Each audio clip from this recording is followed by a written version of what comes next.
예, 좋습니다. 자, 오늘은 이제 새로운 렉처 노트를 가지고 시작하는데, 시작하기 전에 여러분들한테 공지를 하나 더 해야 될 게 있죠. 다음 주 수업부터는 책을 가지고 우리 하기로 했죠. 그래서 그 출판사가 갑자기 책이 다 떨어지겠다 그러겠다. 갑자기 사기 시작했으니까. 책 살려고 했는데 못 산 사람. 뭐 하여튼 알아서 사요. 인터넷 주문을 하든지 뭐. 지금 산 사람들 한번 손 들어봐요. 이렇게. 지금 좀 읽어본 사람. 조금 막 한 페이지라도 읽어본 사람. 책이 재밌어요? 네, 재밌죠? 네. 아유, 이거 확 피잖아, 얼굴이. 재밌다고. 읽어봐요. 재밌어요. 다음 주부터는 책, 가지고 하기 때문에 내가 그랬죠? 보고 책을 읽은 사람이 별로 없을 것 같다라는 느낌이 들면 어떻게 한다 그랬죠? 퀴즈 한다 그랬죠? 그러니까 다들 읽고 오기 바랍니다. 언제 퀴즈 할지 몰라. 자, 그러면 오늘은 이제 이번 주 오늘하고 목요일 수업은 인물로 본 IT의 역사, 그 다음에 우리가 지금 컴퓨터의 역사까지 했는데 이번 주 오늘하고 목요일 수업은 인터넷의 역사, 소셜미디어의 역사를 포함해서 가장 최근의 IT의 역사를 좀 다뤄보려고 하는데 오늘은 특별히 우리가 사람 중심의 IT 역사를 한번 보도록 합시다. 자, 상상을 현실로 만들었던 사람들의 얘기. So what? 자, moving on 한번 봅시다. 그래서 이렇게 우리가 주요 사건으로 본 IT의 역사를 한번 정리를 해보면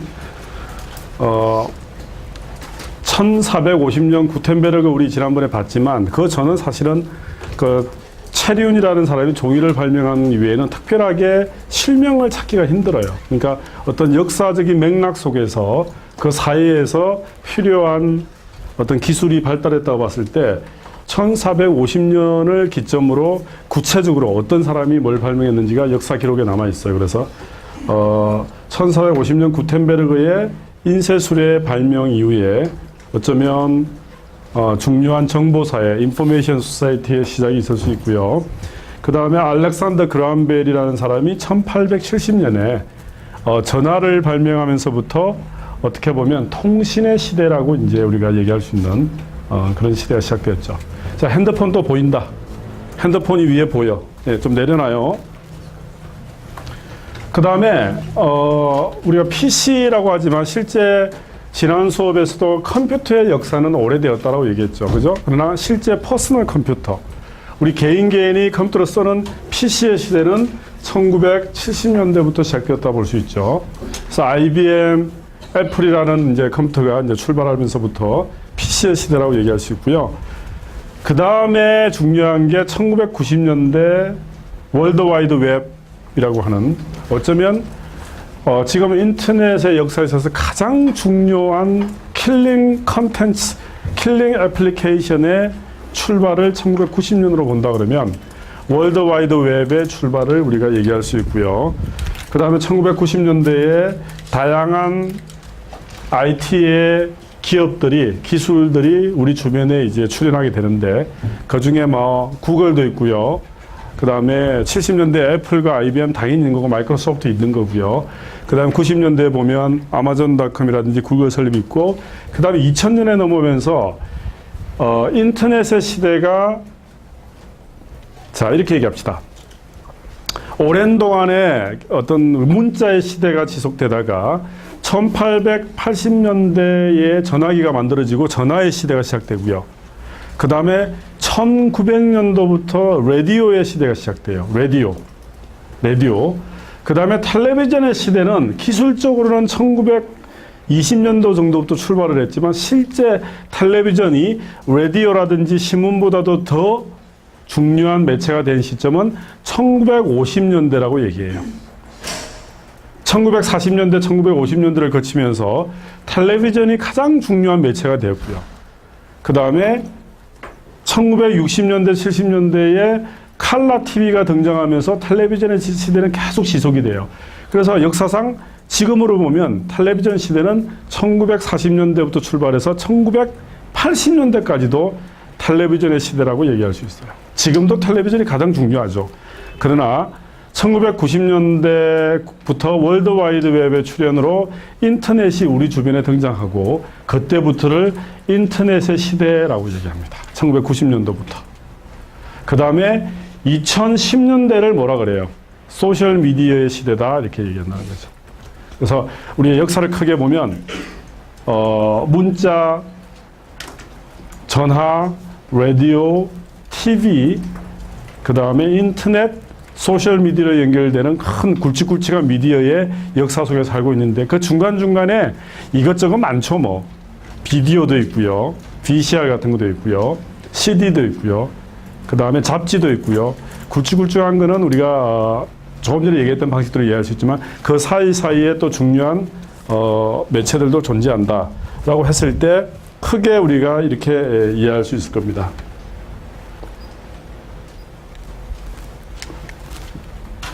자, 1450년도 그러면 최초의 이건 제가 선택한 거예요. 어디서 선택한 거 아니고 제가 판단할 때 가장 중요한 IT 역사의 인물은 누구냐? 요하네스 구텐베르그부터 출발할 수 있다라고 얘기할 수 있어요. 우리 요하네스 구텐베르그는 지지난 수업에서 우리가 그 동영상도 봤죠. 간단하게 동영상 봤기 때문에 우리가 간단하게 넘어가도록 합시다. 뭐 두루마리에스 코덱스 인세본, 뭐 그림들을 보면 뭐 갑골, 경골, 죽간이 아마 종이 전에 나왔던 거죠. 대나무를 이렇게 쪼개서 죽간, 그 다음에 이제 점토에 기록을 한 점토판. 이게 이제 1450년대 구텐베르가 인쇄술을 만들기 전에 어떤 기록의 문화라고 볼 수 있어요. 그 다음에 파피루스, 양피지는 양의 껍질이죠. 양의 껍질을 기록하는 거. 그 다음에 이제 양피질 두루마기, 종이 두루마리를 거치면서 코덱스는 인쇄한 다음에 사람이 실제 또 그림을 그려 넣는 그런 방식이죠. 그 다음에 이제 실제 나중에는 프린팅 인쇄술이 이런 식으로 발견이 됐다. 언제? 1450년대에 이렇게 진행이 됐다라고 얘기할 수 있겠습니다. 그래서 초창기의 구텐베르그의 그 성경이죠. 성경의 인쇄본을 보면 여러분 이렇게 보면 이게 코덱스라고 그러는데 인쇄를 한 부분이 있고 이렇게 손으로 그림을 그려놓은 부분이 있어요. 그래서 장인의 정신으로 정말 인쇄와 그 다음에 핸드 프린팅이죠. 드로잉을 갖추고 이렇게 한 그런 초창기 성경책이 있다. 그래서 필사의 경우에는 한번 보세요. 필사라는 것은 사람이 직접 쓴다는 얘기죠. 성경책을 한 사람이 잠도 안 자고 계속 쓴다. 그러면 몇 년이 걸렸다? 3년이라는 시간이 걸렸는데 그래서 가장 선구자적인 사람이었다라는 것들을 우리가 얘기 안 할 수 없다라는 얘기를 말씀드릴게요. 자, 오늘은 이제 본격적으로 이제 구텐베르그 이후에 나오는 인물로 본 IT의 역사에서 가장 중요한 전화를 발명한 알렉산더 그레햄 벨에 대해서 뭐 간단하게나마 우리가 살펴볼 텐데, 이 사람은 1847년에 태어났고요. 실제 전화기를 발명하고 특허 등록을 하는 시점은 1870년대다라고 이제 우리가, 그럼 전화기는 언제냐? 1870년대라고 보면 될 겁니다.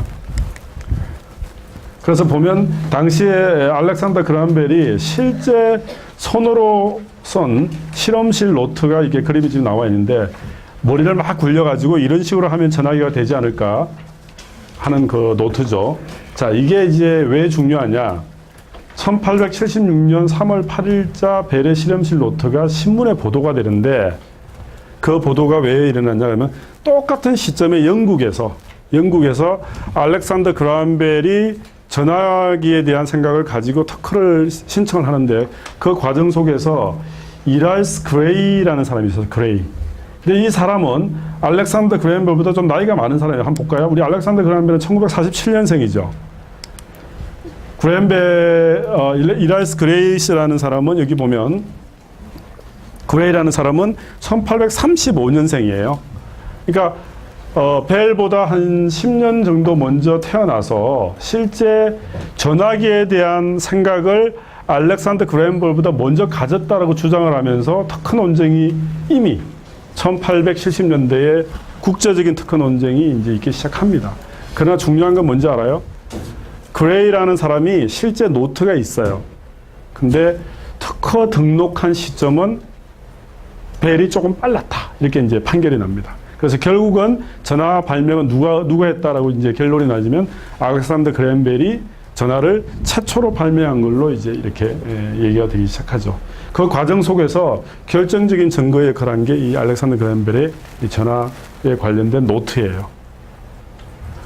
그래서 여러분들이 좋은 생각이 있으면 뭘 해야 된다? 노트를 써야 된다. 기록을 남겨놔야 돼. 그래서 나중에 무슨 문제가 생기면 그 기록에 대한 것들을 가지고 증거로서 인정을 받을 수 있다. 자, 그게 1870년대, 지금으로 치면 한 150여 년 전에 전화기가 출현했다라고 얘기할 수 있겠습니다. 자, 1870년대 전화기에 대한 이제 얘기인데, 보면 이렇게 사람들이 엄청나게 모여 있죠. 이 보이세요? 최초의 전화기가 터지는 장면을 목격하기 위해서 이 사람들이 어마어마한 사람들이 이렇게 모여 있죠. 워싱턴 DC에 이렇게 모였어요. 그래서 전화기가 딱 통과되는 순간 이제 박수 치고, 여러분 저 미국 영화 마지막에 어떻게 막 박수 치잖아. 그럼 끝나고 뭐지? 그 박수 치면 그레햄 벨이 여기서 이제 실제 이제 통화하는 최초의 전화기를 통화하는 장면들이 있고요. 저렇게 했죠. 그래서 땅속에 전화선을 설치하고 최초의 대륙횡단 통화도 성공한다. 이게 언제다? 1870년대다라고 우리가 얘기할 수 있겠습니다. 자, 알렉산더 그레햄 벨이 한 얘기 중에 몇 개 제가 가져온 게 있는데, 사람들은 내가 한 일 중에 전화를 발명한 거 말고는 가치 있는 일이 없다고 생각할지도 모른다. 전화가 굉장한 돈벌이가 됐기 때문이다. 많은 사람들이 돈을 성공의 기준으로 삼는 것은 정말 딱한 일이다. 내가 한 일들로 인해 청각장애자들이 좀 더 자유로이 말할 수 있게 됐다면 만족스러웠을 것이다. 그랬다면 내게 그보다 더 행복한 일은 없었을 것이다.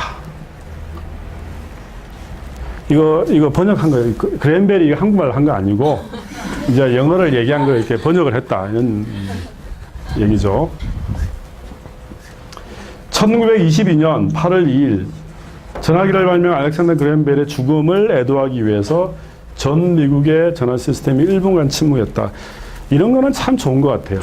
어떤 역사적인 인물에 대한 평가를 후세 사람들이 제대로 해주는 거죠, 그죠? 그래서 1분간 이렇게 침묵하는 그런 일도 있었다라고 얘기할 수 있겠습니다.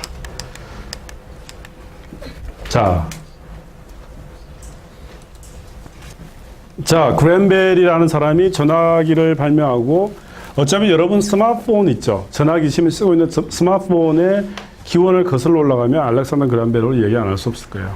현대 문명은 어디로 가고 있다? 스마트폰을 통해서 이루어지고 있다라고 하는 스티브 잡스의 예언처럼, 어쩌면 지금 시점에서 판단했을 때 가장 중요한 IT의 디바이스는 아마도 여러분이 이제 손에 들어가는 스마트폰이 될 것 같아요. 향후 그러면 컴퓨터는, 우리가 이제 빌 게이츠는 컴퓨터로 간다 그랬죠. 향후 미래사는 컴퓨터를 통해 간다.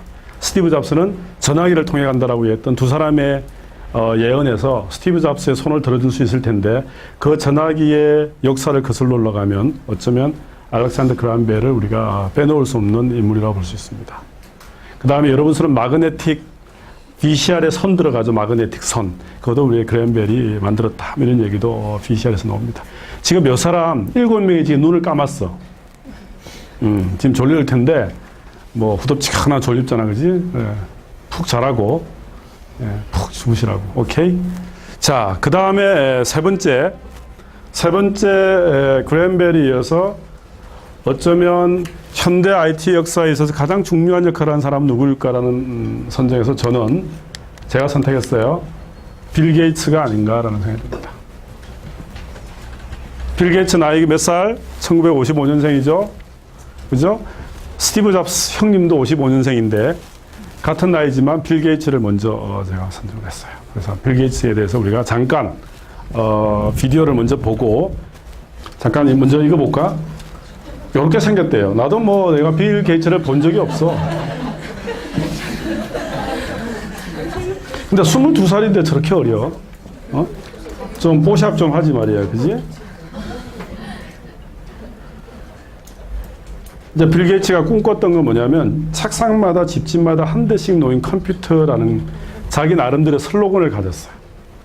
그러니까 그 당시에 빌 게이츠는 엄마 집안이, 빌 게이츠 엄마 집안이 캐나다의 유명한 은행 지점장의 딸이었어요. 그러니까 얼마나 돈이 많은지 몰라. 그러니까 시애틀에 가장 돈 많은 애들이 가는 사립 고등학교를 다녔는데 미국에서 처음으로 이 사립 고등학교는 돈이 많아. 그러니까 뭘 했냐면 컴퓨터라는 게 만들어졌을 때 PC가 아니에요. 그냥 큰 컴퓨터 있죠. 메인프레임 컴퓨터가 만들어졌을 때 이 고등학교에서 처음으로 돈이 많으니까 컴퓨터 한 대를 학교다가 딱 사다 넣어놨어. 근데 아무도 이걸 만지지 않는데 고등학생이었던 빌 게이츠가 컴퓨터라는 걸 알게 되면서 잠도 안 자고 그 길을 매번 가서 컴퓨터를 만졌대요.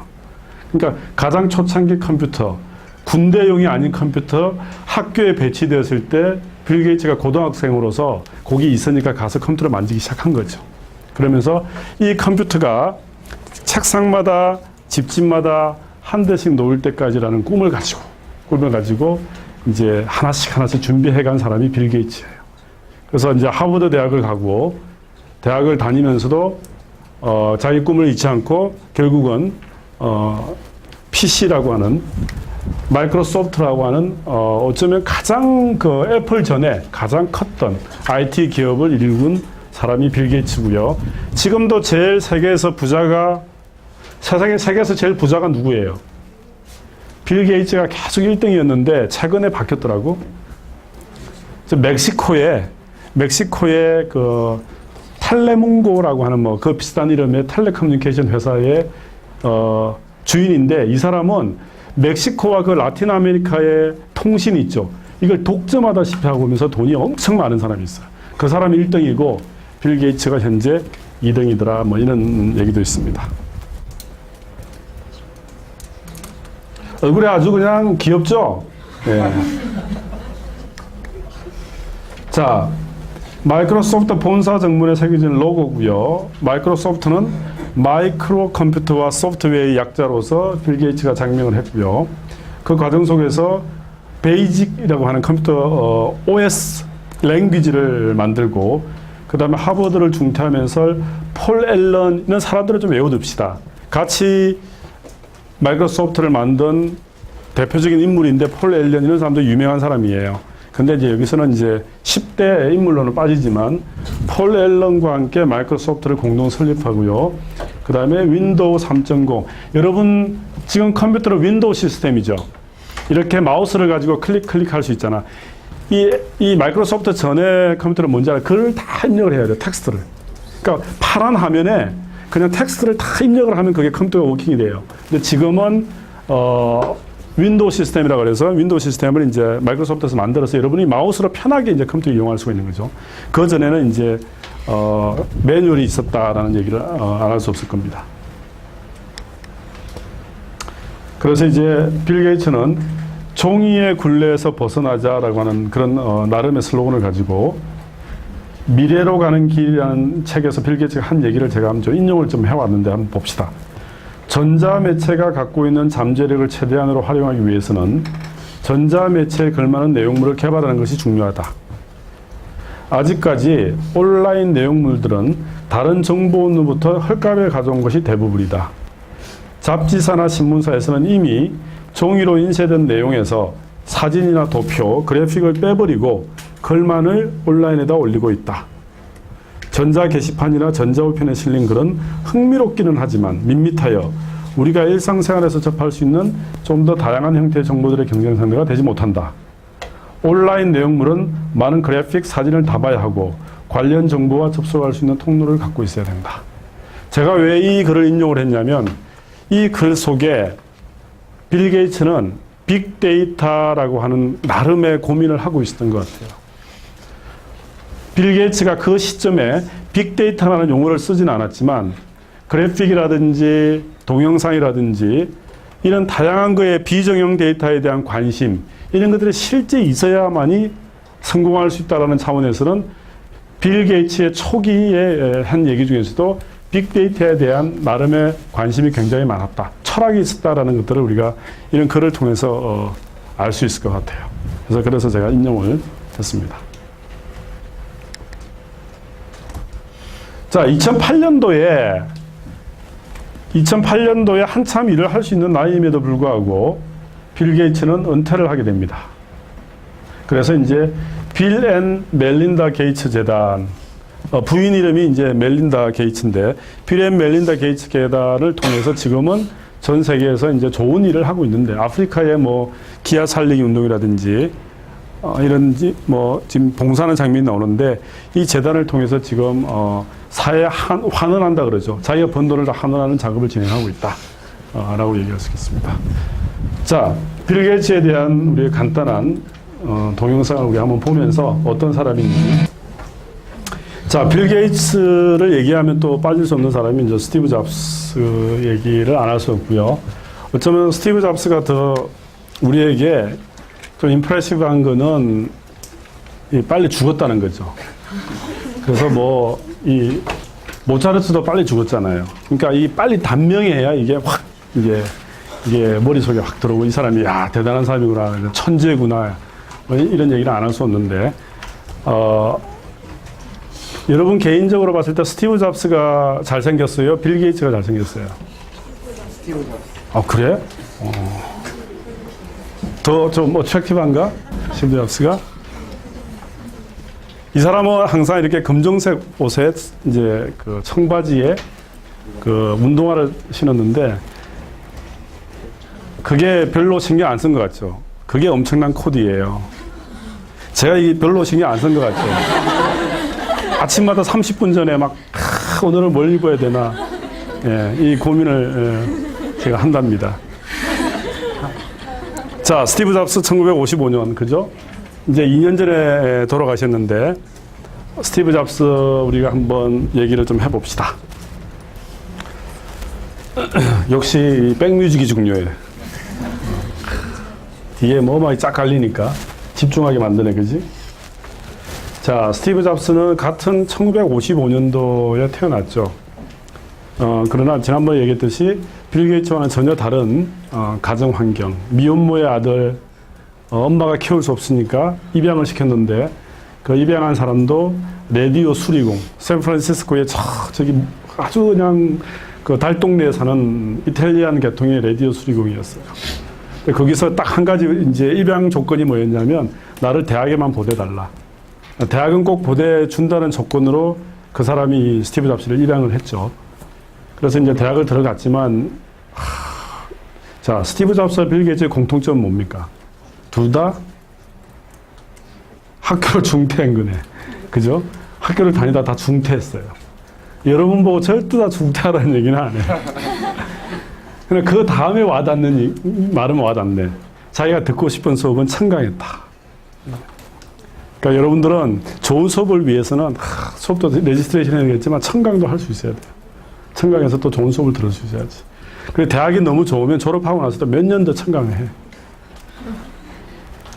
하여튼 스티브 잡스는 아까 얘기했던 직관을 따른다라고 얘기했는데 어쩌면 빌 게이츠 같은 경우는 엘리트 코스의 정규 교육을 다 받고 또 가장 좋은 정규 교육을 받았죠.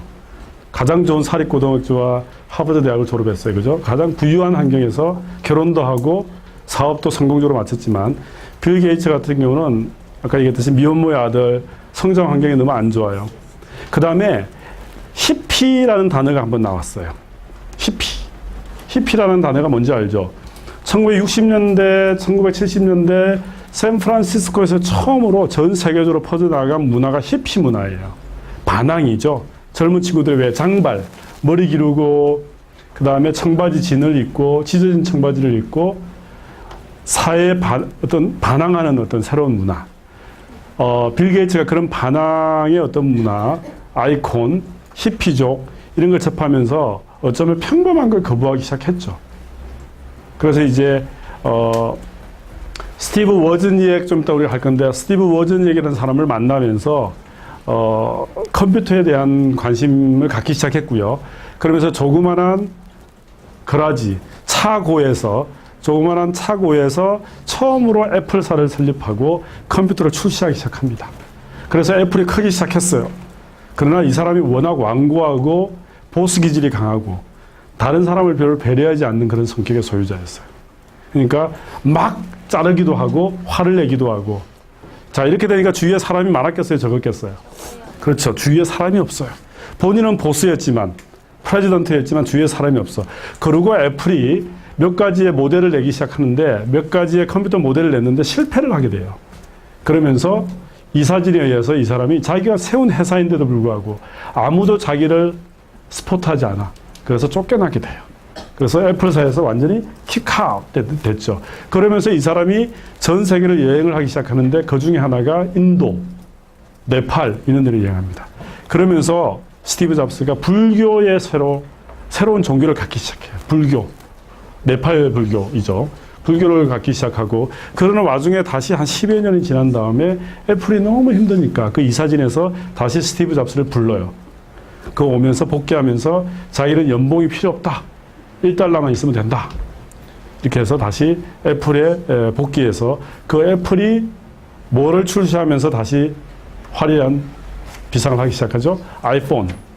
아이폰이라는 것을 만들어내면서 화려한 미선을 시작하고 지금 가장 전 세계에서 큰 기업이 지금 된 거죠. 그러나 이제 2011년도에 스티브 잡스가 죽고 나서, 작고하고 나서는 지금 애플이 상당히 어려움에 직면하고 있어요.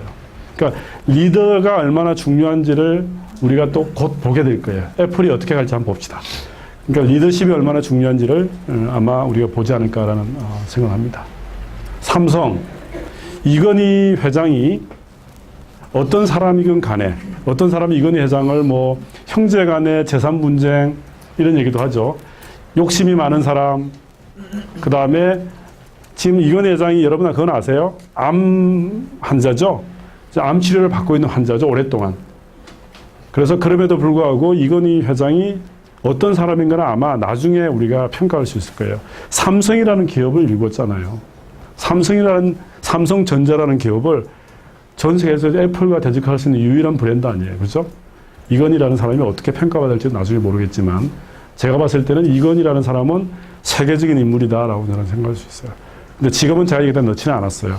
나중에 우리나라에서 정말 중요하게 IT의 역사에서 중요한 사람을 제가 따로 한번 정리해서 드릴게요. 네이버, NHN, 그 다음에 이건희 이런 사람들을 우리가 다시 한 번 더 볼 필요가 있어요. 안철수 씨도 뭐 한번 보죠, 뭐. 그죠? 한번 봐봅시다. 좀 안 넣어주긴 좀 그렇잖아. 뭐 제가 개인적으로는 안랩이라고 하는 회사를 크게 치지는 않아요. 안랩은 세계적인 기업이 될 수가 없죠. 왜? 우리나라 한글만 보완이 되는 그런 시스템을 처음으로 시작했기 때문에 안랩이 세계적으로 가기는 힘들어요. 한계가 있어요. 자, 그런 문제점이 없지는 않지만 월드 히스토리나 글로벌 IT의 기술 발달을 보지 말고 우리나라로 봤을 때는 안철수 씨도 굉장히 중요한 인물이다라고 얘기할 수 있을 겁니다.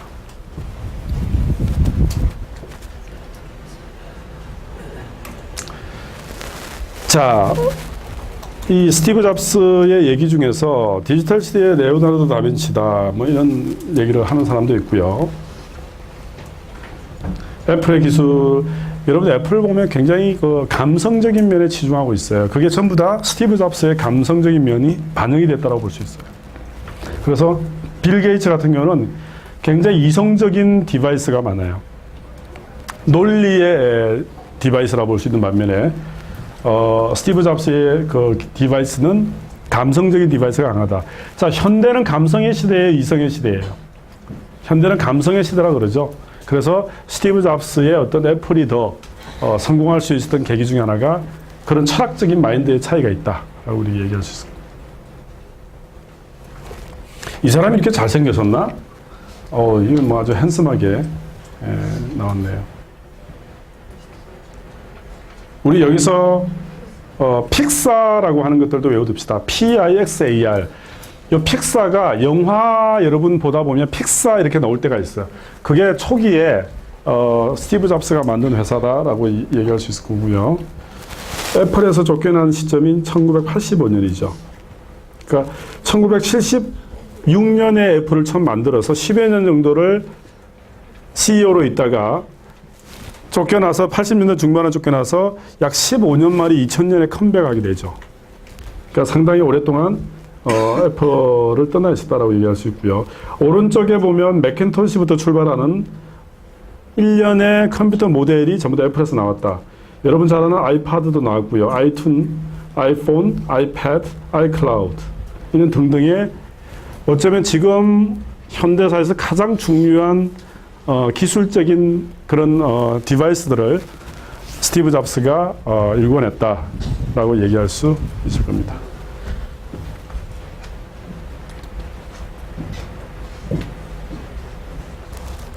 (10월 5일) 날 죽었네. 지금 10월 5일이면 언제야? 그래, 며칠 전이네. 야, 어떻게 이런 코인시던스, 그지?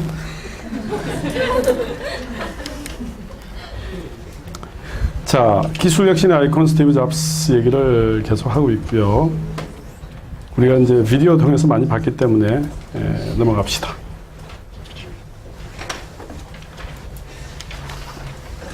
자, 아까 그 스티브 잡스 옆에 있으면서 이제 애플을 공동 창업한 사람이 스티브 워즈니액이라는 사람인데, 이 사람은 좀 약간 그 은둔자예요. 그래서 이제 IT 역사에서 별로 알려지지는 않았지만, 실제 스티브 잡스의 애플의 거의 모든 기술적인 어떤 발명, 기술적인 발전을 가져온 사람은 실제 스티브 워즈니액이라는 사람이 거의 모든 것들을 담당했어.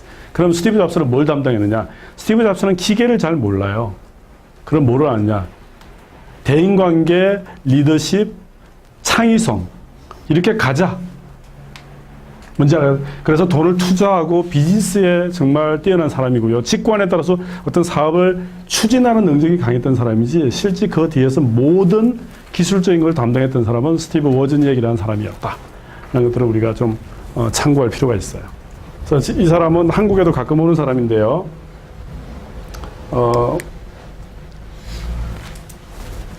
이 사람은 그 삶 자체가 굉장히 유쾌하다라고 얘기하는 이유가 본인 스스로가 삶은 이게 얽매이는 걸 싫어해요. 그래서 어느 정도 일을 하다가 그만두고 다시 또 딴 일을 하고 있는 사람인데, 뭐 이 사람에 대해서 한번 쭉 보시면 뭐 전자공학 과학을 좋아했고요. 그다음 IQ가 200 이상이었고, 생긴 건 아까 조금 이렇게 그랬지만 실제 굉장히 천재였다라고 하는 게 평가예요. 역사적인 평가고, 지금도 뭐 본인 사업을 하고 있지만, 그 다음 애플2에 관한 모든 것들을 본인 스스로가 만들어낸 슈퍼 엔지니어다라고 얘기할 수 있고요. 그 다음 1987년도 86년도에 스티브 잡스가 그만뒀죠. 그 다음 해에 87년도에 애플 회사를 떠나게 되죠. 그러고 나서는 CL9이라는 벤처회사를 설립하고요. 우리가 요즘 많이 쓰고 있는 리모트 컨트롤 있죠. 유니버설 리모트 컨트롤, 여기저기 다 되는 리모트 컨트롤, 그걸 이제 스티브 워즈니액이 만들었습니다. 그 다음에 현재는 이제 학교 컴퓨터라든지 기술 교육 같은 것들을 위해서 전 세계로 돌아다니면서 지금 자문 컨설팅 등등의 그 활동을 하고 있는 사람이 스티브 워즈니액이다.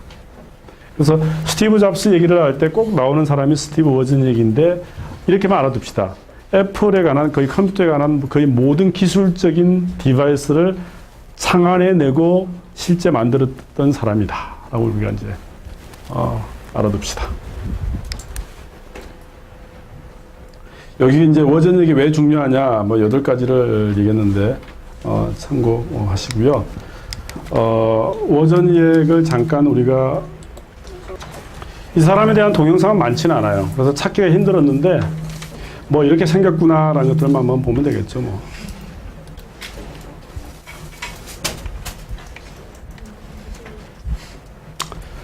자, 이 사람도 잘 알려져 있지는 않아요. 많은 사람들이 알지를 못하는 사람이지만, 월드 와이드 웹이라고 하는 컨셉을 처음으로 만들어서 인터넷상의 킬링 애플리케이션으로 적용한 사람이 팀 버너슬리라는 사람인데, 이 사람은 좀 우리가 알아둬야 됩니다.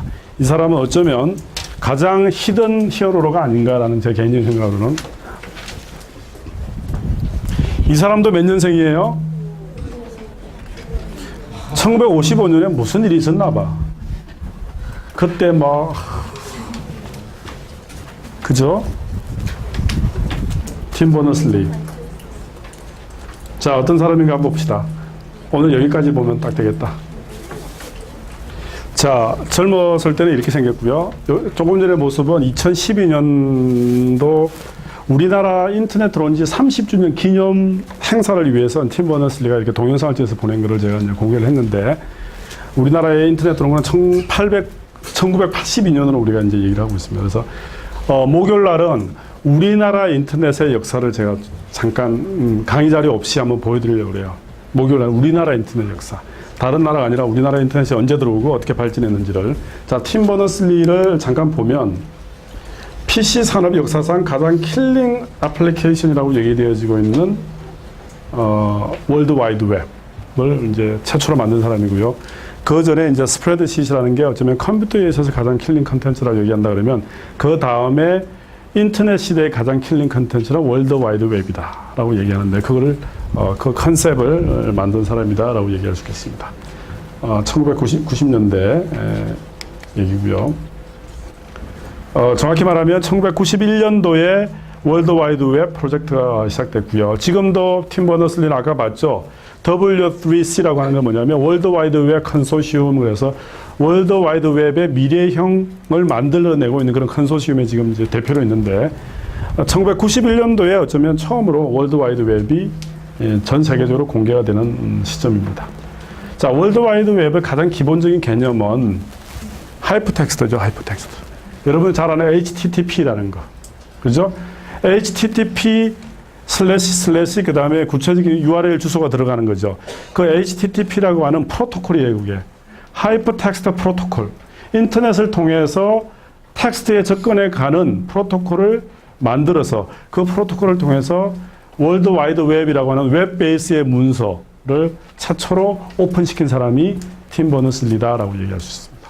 그래서 이제 하이퍼텍스트가 있다라는 얘기를 우리가 할 수 있겠어요. 자, 이런 뭐 내용은 여러분 보시다시피 1991년도에 최초의 하이퍼텍스트가 이제 발표되고요. PC에 들어가주고요. 그 다음에 요게 이제 초기 아마 월드 와이드 웹의 화면일 거예요. 초기 화면. 이게 1991년도, 1992년도에 전 세계에 공부되는데, 재밌는 것 중에 하나는 제가 1994년도에 미국에 유학을 갔어요. 1994년도. 그때 유학 어떻게 갔을까? 지금은 여러분들 관심 있는 회사에 취직하기 위해서 원서 접수를 하기 위해서 뭘 해? 그 회사에 뭘 들어가 봐요? 홈페이지를 들어가 보죠. 그 당시에는 홈페이지를 들어갈 수가 없잖아, 우리나라에서. 그럼 어떻게 했을까, 내가? 고대 도서관 가면요, 전 세계 괜찮은 대학의 입시 책자들이 다 와 있어요. 그걸 이제 도서관에서 다 이걸 이제 돈을 주고 사오죠. 그럼 거기 가서 줄 서서 기다렸다가 어느 대학이 어떤지 다 이게 종이로 된 거, 책으로 된 걸 다 보고요. 그 다음에 서류를 써서 대학을 가고 싶은 대학에 서류를 쓴 다음에 어떻게 해서 우체국 가가지고 메일을 보내지. 그리고 맨날 기도하는 거야. 돼야 될 텐데. 한 2달 기도하면 2달 후에 와. 안 됐습니다. 리젝. 옛날엔 그랬어. 지금은 이메일이라는 게 있잖아. 그지? 그때는 이메일이 없었어요. 우리나라 이메일이 상용화된 게 90년대 후반이에요. 그럼 그 당시 이메일이 없어. 그럼 어떻게 돼? 다 편지 썼어. 그럼 편지 써서 우체국 가서 한 2만 원에 미국에 보내잖아. 그러면 언제 올지 모르면서 기다리는 거야. 지금 트래킹도 안 돼, 그때는. 지금 트래킹 할 수 있죠. 내가 보낸 편지가 어디 가고 있는지를 인터넷에서 트래킹이 되잖아. 그때는 무조건 하염없이 기다리는 거야. 마치 여자친구한테 편지 쓰고 기다리듯이. 언제 올지 몰라. 그 언제 받을지는 언제 알 수 있어. 그 여자친구가 쓰면 받는 거고 못 쓰면 못 받는 거지. 제가 내 수업 전에 들은 애들한테 자주 하는 얘기인데, 제가 대학교 다닐 때 고대 86학번이에요. 보통 이냥 우와 그러는데, 여기는 반응 없어. 여기는 도대체 이 수업은 뭐 리액션이라고 이런 건 찾을 수가 없어. 전부 다 어떻게 하면 끝나고 나가서 뭐 먹을까 이런 생각만 하지. 내가 86학번인데 와 오래됐다는 얘기야. 잘못하는 얘기. 그때는 어떻게 했는지 알아요, 여러분? 제가요 꼭 하는 일이 있어. 월요일만 되면 하는 일이 있어. 여기 앞에 그 민주광장 있죠. 교양관 앞에 민주광장. 그 앞에 고대신문사 있죠. 고대 신문사 앞이 줄을 거의 막 100m씩 줄 서 있어, 학생들이. 왜? 월요일 아침에 고대 신문이, 고대 학보가 월요일 아침에 거기서 배분이 돼, 이렇게. 지금처럼 아무 데라도 갖다 놔도 아무도 안 가져가 그러지 않았어. 지금은 여기 해도 아무도 안 가져가잖아. 그때는 고대 신문 2,000부를 만들잖아. 그러면 이거를 그 앞에서 기자들이 나눠줬어. 한 사람에 하나씩. 그러면 그걸 또 받기 위해서 어떻게 했을까? 한번 받고 뒤로 돌아가지고 저 뒤에서 또 줄 서가지고 와서 또 받고. 그게 왜 필요한지 알아? 여자친구한테 편지 쓰기가 미안하잖아. 쑥스럽고. 그러면 야, 고대 학보 나왔는데 봐. 이러면서 편지 써가지고 그 안에 내용 아무것도 몰라. 그냥 덜 쑥스러우려고 고대 학보를 보내는 거야. 그러면 여러분들 제 미디어학부가 그때 정경관에 있었는데 정경관의 한 켠에 미디어학부 학생들의 메일함이 있었어요. 지금은 이메일이 있으니까 여러분들 메일함이 필요 없잖아. 그때는 이메일이 없었기 때문에 메일 박스가 있었어. 복도에. 그러면 김성태 86학번 그러면 8638010. 야, 학번 지금 기억나는 거 봐. 잊어먹을 수가 없어. 8638010. 8638010 김성태 그러면 한 요만한 메일 박스가 벽에 딱 이렇게 붙어 있어. 그러면 편지가 오면 거기다가 이제 넣어 놓는 거야. 그러면 이제 어떤 애들은 이화여대 학보가 와 있고 숙명여대 학보가 와 있고 막 이렇게 와 있잖아. 그지? 그게 하나의 그거야. 프라이드야. 이거 찾아가야 되잖아. 안 찾아가. 왜? 남들이 보라 이거지. 그 계속 놔두면 계속 야 너무 왔더라. 그 이대에서 뭐 왔더라 이러면 이대에 여자친구 있는 거잖아. 그지? 자, 그때는 그랬어. 그러면 월요일날 학보 받아서 편지 쫙 써가지고 월요일날 보내잖아. 우체국 가서. 그럼 이틀 걸려요. 그럼 수요일 저기서 받잖아. 그럼 수요일 받으면 그쪽에서 목요일쯤에 보내잖아. 그럼 그 다음 주 월, 화 정도에 이게 와줘야 돼. 그럼 맨날 가서 기다리는 거야. 이렇게. 근데 어떤 애들이 그게 많이 오는 애들이 있어요. 능력이 탁월한 애들. 뭐 학보가 한 30개씩 오는 애들이 있어. 그 다음에 제 동기 중에 연예인 같은 애가 하나 있었어. 뭐 준 연예인급이지 뭐. 여러분 아는지 모르겠지만 퀴즈 아카데미 알아요? 대학생들이 퀴즈 대기를 하는 그 프로그램이 있어서 퀴즈 아카데미라고. 거기서 최초로 7연승을 한 애가 있었어. 여름 사냥이라는 팀인데 그 여름 사냥의 2명 중에 1명이 송원섭이라고 제 동기였어요. 근데 걔가 텔레비전 나와서 퀴즈를 한 2달 동안 막 잘 푸니까 전국의 여고생들이 말이야. 얘한테 편지를 얼마나 썼던지. 가면 걔 메일박스에 넘쳐서 옆에도 막 꽂아놨어. 열받게 시리 말이야. 그렇지 않아도 한 통도 안 오는데 걔는 수백 통이 와가지고 막. 그 친구가 기억이 나고 그 친구가 지금 이제 여기 어디냐 JTBC에 있어요. JTBC에서 일하고 있는데 그랬던 기억이 나요. 근데 그 당시에는 다 편지 썼던 기억이 나요. 그래서 이제 이메일이라든지 월드 와이드 웹이라든지 이게 오래된 얘기가 아니에요. 1990년대 중반 불과 15년 전의 얘기야. 여러분들은 잘 모르겠지만 그전에는 전부 다 편지 쓰고 그 다음에 얘기했나 휴대폰이 없잖아. 그럼 누구랑 약속하면 어떻게 하겠어? 편지 소개. 편지 보내면서 토요일날 어디서 보자. 5시에. 그럼 걔가 편지를 받아야 그게 나올 거 아니야. 그럼 갔는데 기다리다 안 나와. 그럼 어떤 생각이 드는지 알아? 얘가 편지를 못 받았구나. 뭐 이런 생각을 하면서 한 서너 시간 기다리고 돌아오고 막 그랬어요. 그때가 그리워요. 아, 돌아갈 수 없어. 여러분들 캠퍼스 라이프를 충분히 즐기기 바랍니다. 알았습니까? 네. 자, 오늘 수업은 여기까지 하고 지금 출석부 들고 오시니까 다 쓰고 그 다음에 목요일 날은 나머지 부분하고 한국의 인터넷의 역사 관련해서 할 거예요. 네. 그 다음에 한 사람도 빠짐없이 책 사서 읽고. 오케이? 네.